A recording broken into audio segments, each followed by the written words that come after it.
Hello students, Jai Hind. So welcome to SNM IAS Academy.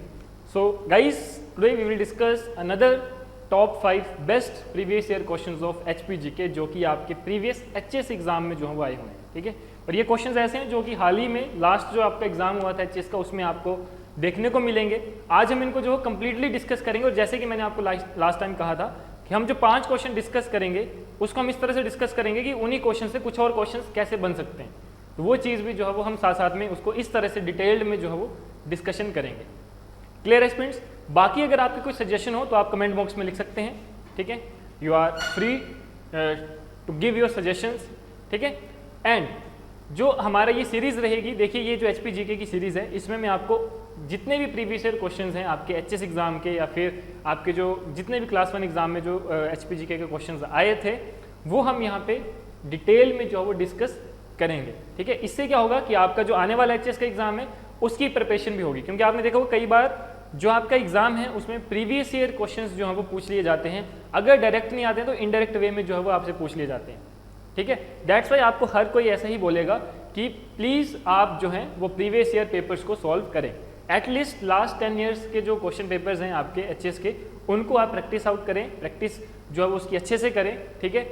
और आज जो ये क्वेश्चंस हैं इनको भी हम अच्छे से उसी तरह से डिस्कस करेंगे। तो गाइस चलते हैं अपने फर्स्ट क्वेश्चन की तरफ। देखिए तो हमारा पहला क्वेश्चन है, यहाँ पे आपको क्वेश्चन स्क्रीन में दिख रहा होगा कि which of the following statement is are correct. तो यहाँ पे क्या लिखा है? करेक्ट, ठीक है। तो गाइज यहाँ पे आप करेक्ट नोट को पढ़ना ही भूल जाते हैं, करेक्ट देखते हो टिक कर देते हैं, ठीक है। तो वो गलती नहीं करनी, आराम से क्वेश्चन पढ़ना है और फिर उसको जो है सॉल्व करना है, ठीक है। यानी कि हमारा देखिए फर्स्ट जो पॉइंट है that is the traditional council of Khampas is known as Sujamchungi. The common term for widow remarriage used by Pangwal is Dogri. The Bushahr state was also known as Maun और Mon. According to Bhagwant Purana Kinnar trace their origin from the shadow of Brahma. तो देखिए अगर हम इसकी बात करें, ठीक है, अब चलते हैं फर्स्ट पॉइंट की तरफ। फर्स्ट पॉइंट है the traditional council of Khampas is known as Sujamchungi. तो ये जो आपकी टर्म है सुजमचुंगी, ठीक है, ये आपकी बिल्कुल सही टर्म है, ठीक है, क्योंकि जो खम्पा की ट्रेडिशनल काउंसिल है उसको आप सुजमचुंगी ही कहते हैं और जो इसको लेड करता है, जो इसको लीड करता है उसको आप क्या बोलते हो? गोवा।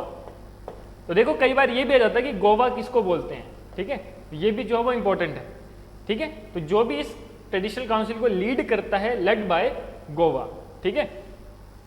और ये जो काउंसिल है ये फंक्शन जो करती है, जो अपने फंक्शन परफॉर्म करती है, ऐसा नहीं है कि जेंडर बाइज्ड है, यहाँ पे इक्वल पार्टिसिपेशन होती है मैन एंड वुमेन की, ठीक है। जो ये ट्रेडिशनल काउंसिल है खम्पास की जिसको आप सुजमचुंगी कहते हो, यहाँ पे इक्वल पार्टिसिपेशन होती है मैन एंड वुमेन्स की, ठीक है। ऐसा नहीं है कि सिर्फ लड़के ही पार्टिसिपेट करेंगे, इनफैक्ट लड़कियां भी इक्वल पार्टिसिपेशन करती हैं, ठीक है। तो ये जो फर्स्ट पॉइंट है ये आपका बिल्कुल करेक्ट है। सेकंड पॉइंट की अगर हम बात करें, the common term for widow remarriage used by Pangwal is, देखिए यहाँ पे दिया डोगरी, ठीक है, या डोगरी या फिर डोगरी, ठीक है। It's a common term. जो ये डोगरी है ये क्या है? Marriage by exchange. तो मैं यहाँ पे लिख देता हूँ marriage by exchange. Exchange method से जो आपकी शादियां होती हैं इस ट्राइब में उसको बोलते हैं डोगरी। बट फिर क्वेश्चन आता है कि भाई विडो रीमैरिज को क्या बोलेंगे, ठीक है। तो जो कॉमन टर्म है विडो रीमैरिज के लिए यूज की जाती है उसको बोलते हैं टोपी लाना, ठीक है। तो ये जो वर्ड है ये आपने याद रखने हैं, टोपी लाना, ठीक है। जो आपकी विडो रीमैरिज के लिए जो टर्म यूज की जाती है उसको बोलते हैं टोपी लाना। And what is Dogri? जो आपकी शादी होती है बाय एक्सचेंज मेथड, एक्सचेंज, ठीक है, जो कि मैरिज बाय एक्सचेंज होती है उसको आप बोलते हो डोगरी या फिर डोगरी, जो भी आप प्रोनाउंसिएट करना चाहते हैं। क्लियर? तो इस हिसाब से ये जो आपका पॉइंट है ये आपका गलत है। Next, the Bushahr state was also known as Mao और मोन। तो देखिए बुशेर स्टेट को जो है वो एक टाइम पे माउन और मोन भी बोला जाता था, तो यानी कि ये जो टर्म है आपकी बिल्कुल करेक्ट है, ठीक है।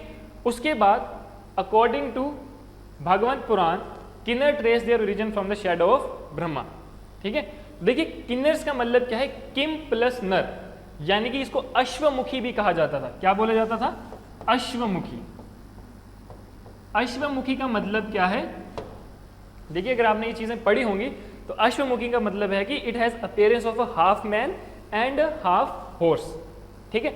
इसलिए इन पीपल्स को क्या बोला जाता था, अश्वमुखी भी कहा जाता था। और ऐसा माना जाता है कि ये जो डिसेंडेंट है, किसके डिसेंडेंट है, शैडो ऑफ ब्रह्मा के, ठीक है। जो हमारे पूर्व चीफ मिनिस्टर थे हिमाचल के, ठीक है, जो कि लेट श्री वीरभद्र सिंह जी, जो कि हमारे सीएम थे हिमाचल के, ठीक है, वो भी कहा जाता है कि वो भी इसी ट्राइब से बिलोंग करते थे, ठीक है। तो ये जो है वो आपका बिल्कुल करेक्ट पॉइंट है। तो इस हिसाब से आपका first, third and fourth point जो है वो करेक्ट है, यानी कि ठीक है, आपका ऑप्शन नंबर डी जो है वो सही ऑप्शन है। क्लियर है स्टूडेंट्स? चलते हैं सेकंड क्वेश्चन की तरफ। सेकंड क्वेश्चन है आपका इनकरेक्ट वन। देखिए यहां पे फिर आ गया इनकरेक्ट, ठीक है।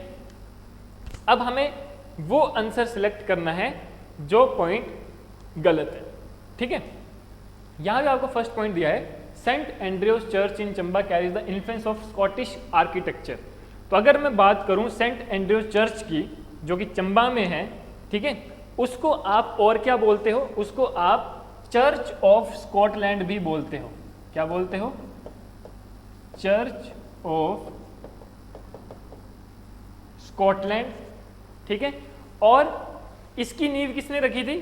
ठीक है, वो रखी थी आपके जो चंबा के राजा थे, उन्होंने इसकी नींव रखी थी 1899 में, ठीक है। तो ये भी कई बार जो है डेट भी पूछ लेते हैं, ठीक है। जो आपके चंबा के राजा थे उस टाइम, उन्होंने जो थी वो इसकी नींव रखी थी। और इस चर्च को आप चर्च ऑफ स्कॉटलैंड भी बोलते हो। इसका मतलब क्या है, जो आपका ये वाला स्कॉटिश आर्किटेक्चर है, यानी कि it carries the influence of Scottish architecture, ठीक है। तो ये वाला पॉइंट तो सही है ना, ये वाला पॉइंट क्या है आपका, करेक्ट है।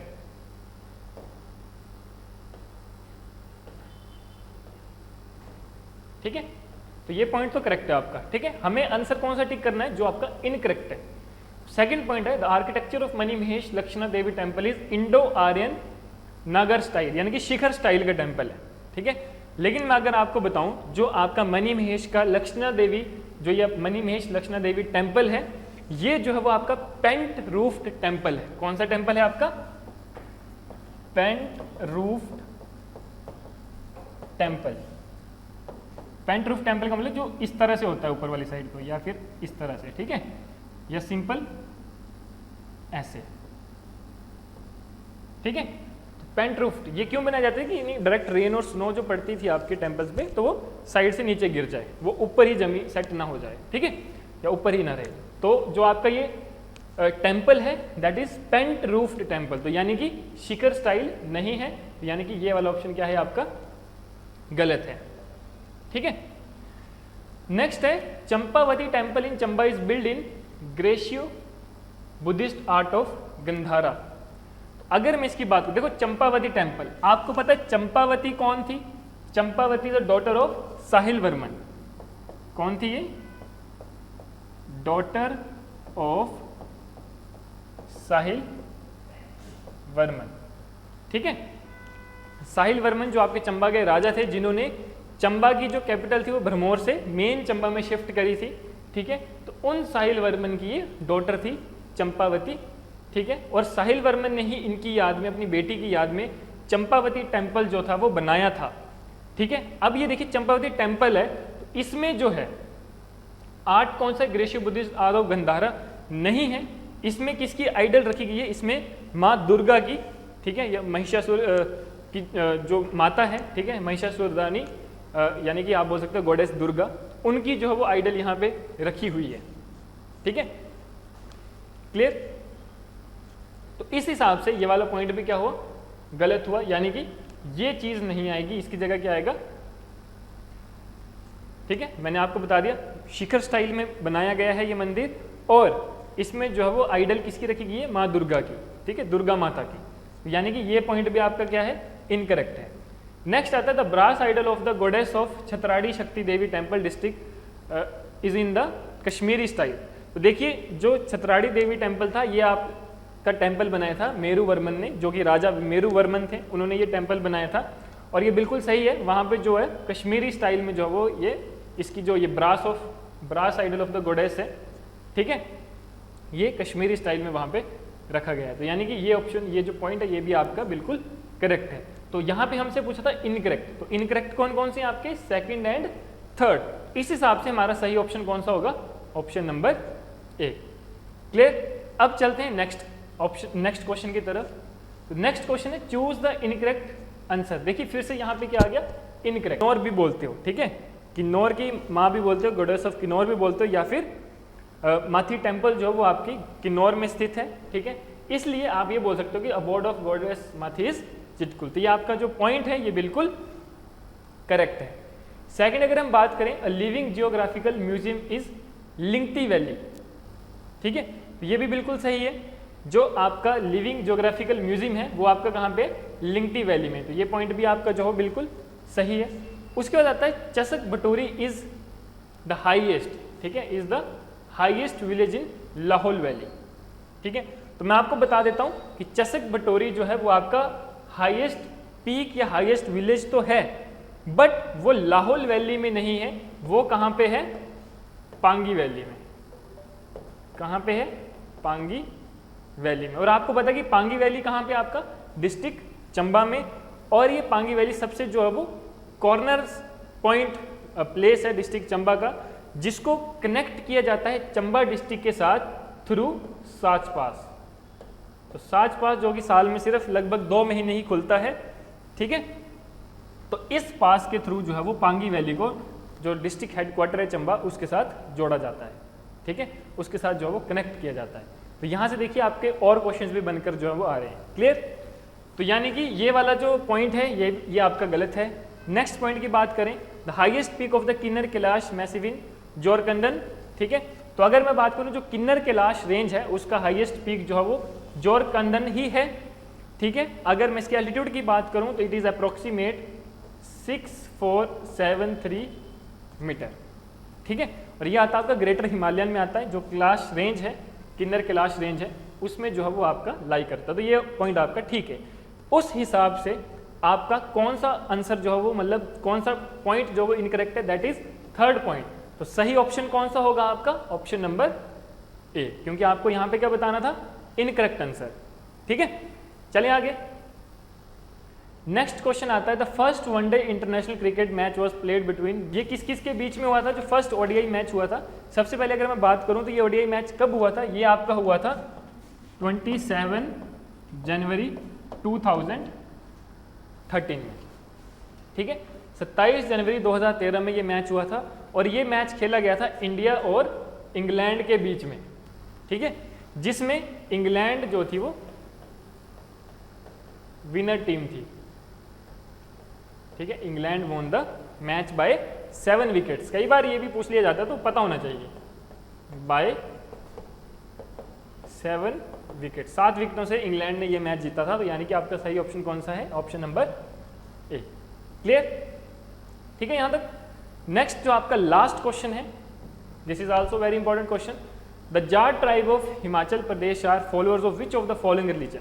देखिए अगर मैं बात करूं जट ट्राइब की, ठीक है, तो ये जो जट ट्राइब है या जाट ट्राइब है, ये मेनली कहां पे लोकेटेड है, ये मेनली लोकेटेड आपकी पांगी और चंबा वाले एरिया में, मतलब ठीक है, मतलब पांगी में तो है ये, बाकी अदर प्लेसेस ऑफ चंबा यहाँ पे जो है वो ये लोकेटेड है, यहाँ पे ये ट्राइब के लोग जो वो रहते हैं। और मेनली जो ये ट्राइब के लोग हैं कि कौन से धर्म को मानते हैं, ये मानते हैं बुद्धिज्म को, यानी कि ऑप्शन नंबर ए। और ये बुद्धिज्म को मानते हैं, और साथ में अगर मैं बात करूं इनका जो अर्निंग मेथड है, ये पैसा जो कमाते हैं, यानी कि इनके इनकम सोर्सेज जो हैं वो इनकम सोर्सेज जो हैं वो सिर्फ एग्रीकल्चर और वूल ट्रेड है, ठीक है। तो ये दो जो हैं वो इनके इनकम सोर्सेज। कई बार ये भी आ जाता है कि जाट ट्राइब के जो सोर्सेज हैं, इनकम सोर्सेज हैं, वो क्या है और ये कौन से एरिया में जो है वो इनके लोग जो वो रहते हैं, रिसाइड करते हैं, ठीक है। तो इनका ये भी लिख लिया कि इनकम सोर्स क्या है, एग्रीकल्चरल एक्टिविटी, एग्रीकल्चरल एक्टिविटी, ठीक है, और एंड वूल ट्रेड, ठीक है। तो ये दो जो है वो इनके इनकम सोर्सेज हैं। क्लियर स्टूडेंट्स, तो होप सो ये 5 क्वेश्चंस आपको समझ आए होंगे, और इनसे अलावा जो क्वेश्चंस बन रहे थे वो भी मैंने आपको बताया कि और क्या क्या पूछ सकते हैं, ठीक है। काफ़ी हमने डिटेल में इसको डिस्कस किया है।